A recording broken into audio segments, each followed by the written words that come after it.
Oh babe, buti nakarating ka. Babe, payakap nga. Namiss kita. Babe, tama na ang init. Sorry.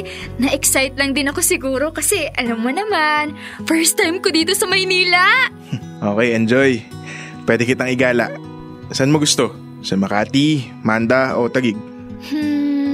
Wala akong idea. Ikaw nang bahala.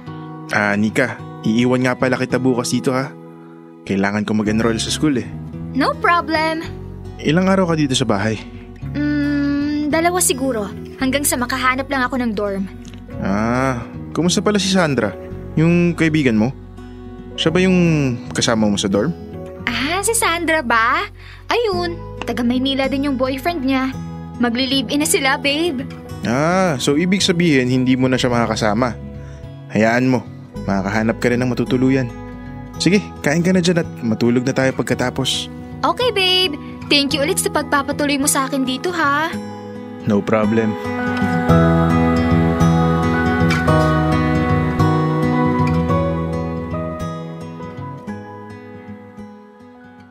Dear love, ito ang unang beses na nakapunta ako sa bahay ng boyfriend ko. Siya lang mag-isa dito dahil ang kanyang mga magulang ay parehas na nagtatrabaho sa ibang bansa. Isang anak lang din si Van at sanay na sanay din siyang mag-isa. Long distance relationship talaga kami. Taga Maynila siya habang ako taga probinsya. Hindi kami madalas magkita ni Van dahil busy siya at madalas talaga sa mga computer games. Kaya bihira din niya akong puntahan sa bahay. Kala ko'y mapapansin ni Van na kailangan ko ng matutuluyan. Sana maisip niya na mas makakatipid ako kung sa bahay nila ako magsistay habang nag-aaral. Nahihiya din naman ako na magsabi sa kanya. Gusto ko sana na siya mismong magkusa na patuloyin ako dito. Kaya naisip ko na magpa-impress sa kanya. Kinabukasan nga ay nilinis ko ang bahay niya. Naglaba ako, inayos ko ang kwarto niya at nagluto ko ng hapunan para pag-uwi niya. Natuwa naman siya.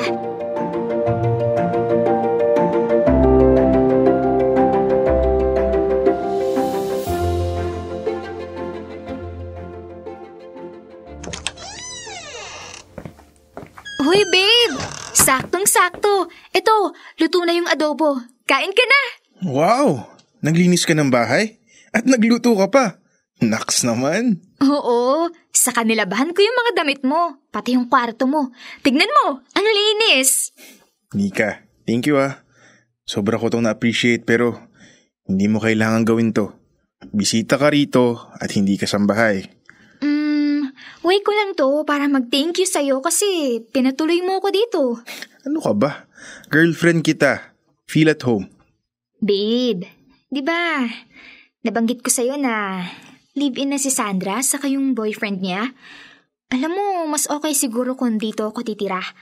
Ang tagal na rin nating long distance Tapos ito, matutulungan pa kita sa gawaing bahay. Hindi pa tayo mag-asawa, Nika. Hindi mo ako responsibilidad at hindi rin kita responsibilidad. Mas gugustuhin ko pang maging LDR kesa mag-live-in. Hindi advisable kay na mami yung ganitong setup. I'm sorry. Naisip ko lang naman. At least ngayon malinaw na sa'yo. So tomorrow maghahanap ka na ng dorm, tama? Make sure by Wednesday makahanap ka na kasi magpe-prepare na ako sa upcoming school year, okay? Okay.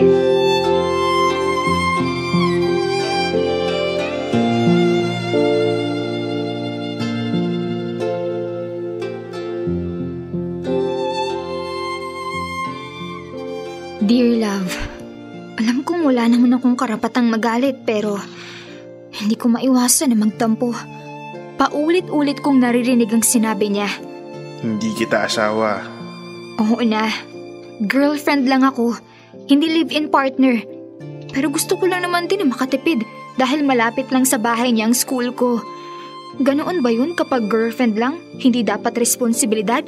Hindi ba niya ako nakikita na magiging asawa niya balang araw? Sobrang straightforward ng boyfriend ko na minsan hindi siya marunong pumreno kahit makakasakit na siya. Or baka ako mismo ang mali. May karapatan naman siguro siyang humindi dahil una, hindi naman niya sariling bahay yun. Nika, wake up. Bahay yun ng parents niya at wala kang karapatan dun kahit pa gusto mong makatipid. Naghahanap-hanap ako ng dorm sa Maynila Pero wala akong matipuhan dahil masyadong maliit ang mga kwarto at halos magkakadikit pa ang mga kama. Asan ang privacy doon? Ang mahal ng bayad, tapos ganun. Kahit hinga ng katabi mo, maririnig mo.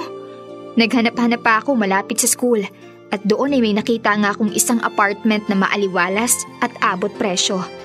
Yun nga lang, 2 kaming tumitingin at kung minalas nga naman, siya pang nauna.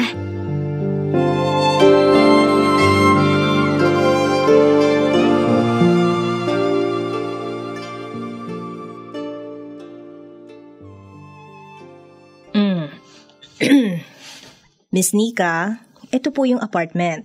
7,000 lang po ito per month. Ang kailangan mo lang na ihanda ay 1 month advance saka 1 month deposit. At ang maganda pa rito ay 2 ang kwarto. Pwedeng gawin mong walk-in closet yung isa. Sige po, kukunin ko na to. Ay, teka. Nauna yung customer ko dito. Tama, ako yung nauna. At kaya kong ibigay agad yung mga requirements. Pero hindi ka pa naman pumipirma at walk-in ka lang din. Walk-in din yang sa'yo. Paano po ang gagawin namin? Magbabato-ba topic kami?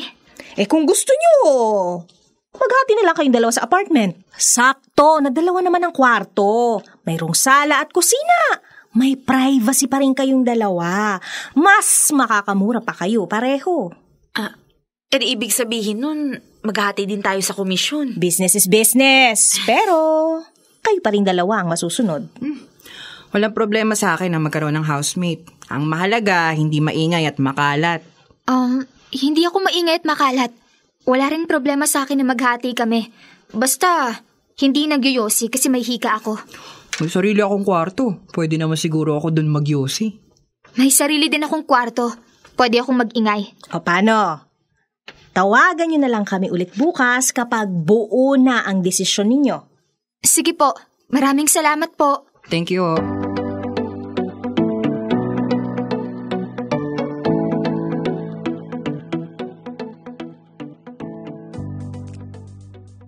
Okay na yung mga gamit mo? Wala ka nang nakalimutan? Wala na. Nika, okay ka lang ba? Pansin ko sobrang cold mo sa akin mula nung hindi ako pumayag na mag-live-in tayo. Nalulungkot lang kasi ako na okay lang sa'yo na tumira ako sa ibang bahay kasamang hindi ko naman kakilala. Bakit kasi pumayag ka na maghati kayo? Mabuti nga na siyang pumayag Siya ang nauna. Saka, akala ko ba sa dorm ka? Bakit biglang apartment? Gusto ko pa rin kasi ng privacy. Gusto mo pala ng privacy pero inaaya mo ako makipag-live-in? Ang gulo mo? Van, alam mo hindi tayo nagkakaintindihan. Sa tingin mo ba may privacy ako sa dorm na 6 kami sa loob ng isang kwarto? Okay. Ayoko na ng away, Nika. Sige na. Mag-iingat ka. Tatawag ka sa akin kapag may problema, ha? Okay.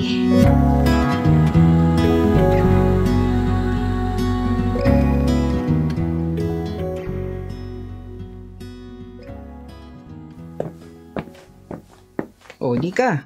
Sakto gising ka na. Nagluto ako ng almusal. Kain ka na. Hindi na. Sorry, hindi pa ako nakakapag-grocery. Naku ba? Hindi naman mahal ang itlog at sinangag. Halika na, sumabay ka na dito. Thank you. Hayaan mo bukas. Babawi ako. Okay, tara na. Yung piercing mo sa labi. Totoo yan? Wow, mukha bang dinikit ko lang? Ang cool tignan. Masakit ba?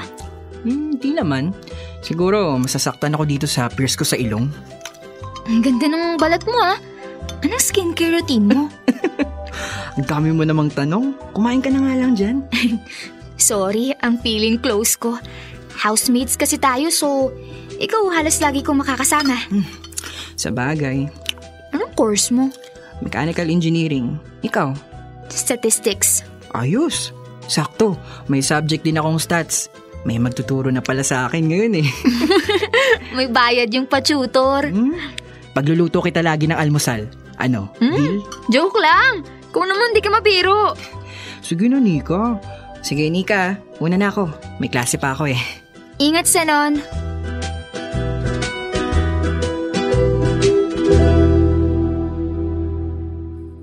Dear love, 6 na buwan na nga kaming housemate ni Zenon. At inaamin ko, medyo naiingkit ako sa kanya dahil siya yung tipo ng tao na mataas ang kumpiyansa sa sarili. Alam ang gusto niya, sanay mag-isa, at sobrang cool niya. May mga hobby siya gaya ng table tennis, tumatakbo sa mga marathon, at nag-hiking. Alam kong siya yung tipo ng babaeng... Teka, babae nga ba siya? Maamo ang mga mukha ni Zenon, pero malakas ang dating at aura. Palaging naka-t-shirt at baggy pants. Maikli ang buhok na wolf cut. At oo, aaminin ko, naa-attract ako sa kanya dahil napaka-masculine ang datingan niya at sobrang gentleman siya sa akin. Posible ba to na nahuhulog ako sa aking housemate at sa kapwa ko babae pa? O dahil nahuhulog ako sa ideya ng kung paano niya ako tratuhin, hindi gaya ng boyfriend ko? Malito, Nika. Gumising ka.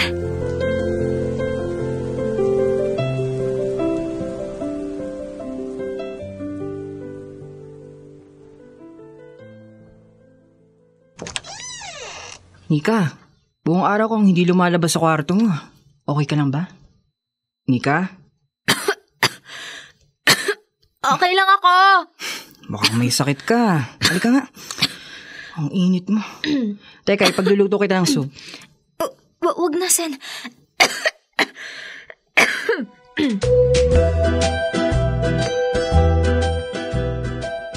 Dear love, ito na naman siya sa pagiging caring niya. Hindi to maganda para sa akin dahil marupok akong tao. Konting pagpapakita mo lang sa akin ng kabutihan, mahuhulog na agad ang loob ko. Nika, huwag ka masyadong asumera. Ganun lang talaga siya. Natural lang na may concern siya sa'yo dahil magkasama kayo sa iisang bahay.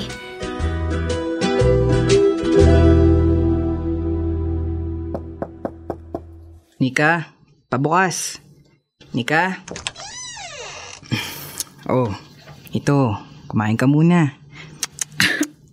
Ay, sabing wag masyadong papastress sa akads eh.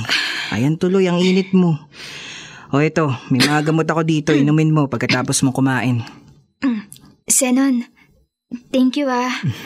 Simula umpisa pa lang na magkasama tayo dito sa bahay. Inaalagaan mo na ako. Bawas-bawasan mo yung pagiging caring mo sa akin. Marupok ako. Sira, alam mo may sakit ka na nga talaga.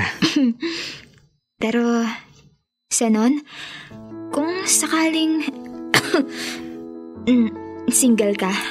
Single ako. Sorry pero curious lang kasi ako. Sa tingin mo ba may pag-asa na maging tayo? O magustuhan mo yung gaya ko? Ay, wait lang ha. Ganyan siguro na idudulot ng lagnat sa'yo, Nika. Kumain ka na nga lang dyan. Zenon, seryoso nga. Tingin mo, magkakagusto ka sa akin? Hindi. So, babae ka? Hindi ako straight, loko ka. Ay, sinagot ko lang naman yung tanong mo sa akin. Talaga? Sa loob ng 6 na buwan na magkasama tayo, hindi ka man lang na-fall sa akin? Ano ka ba? Marami akong mga bagay na mas mahalaga ang pinagkakaabalahan. Saka, ang tingin ko sa'yo, housemate. Kaibigan, hanggang doon lang. Kung yung pagiging maalagain ko at mabuti ko sa'yo ay mas magiging dahilan para magkaroon ka ng confusion, sana maintindihan mo, Nika, na ganito lang talaga ako. I'm sorry. Tama ka. Baka nga sa lagnat ko lang to. Sa Nika, isa pa, may boyfriend ka. Kung ano man yung problema niyong dalawa, sikapin mo na yung ayusin. O kaya, yung mga kakulangan niya, kausapin mo siya. Huwag na huwag mo nga hanapin yun sa iba, lalo pat makakasakit ka niyan. Zenon, ano ka ba? Nagtanong lang naman ako. Kung lang naman, ikaw talaga. O sige, sabi mo eh. Pero sinagot ko lang din naman yung tanong mo sa akin. Okay. Sige na. Baka mahawaan pa kita.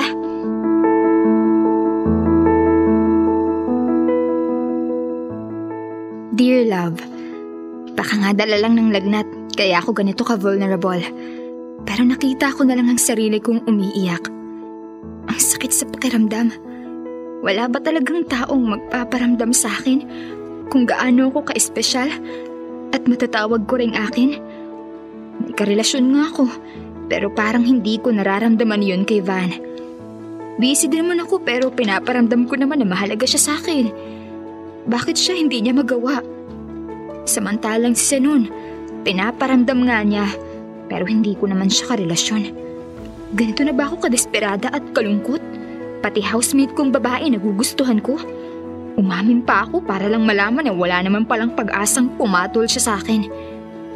Sana'y magkaroon din ako ng lakas ng loob na kumawala sa kalungkutan at kaguluhan sa isip kong to.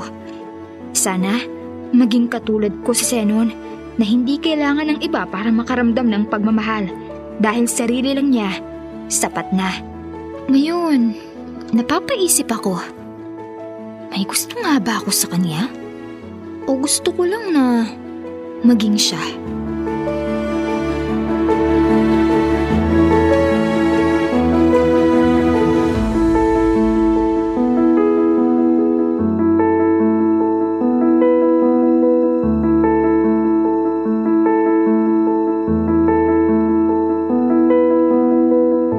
Kailangan pa bang i-memorize yan?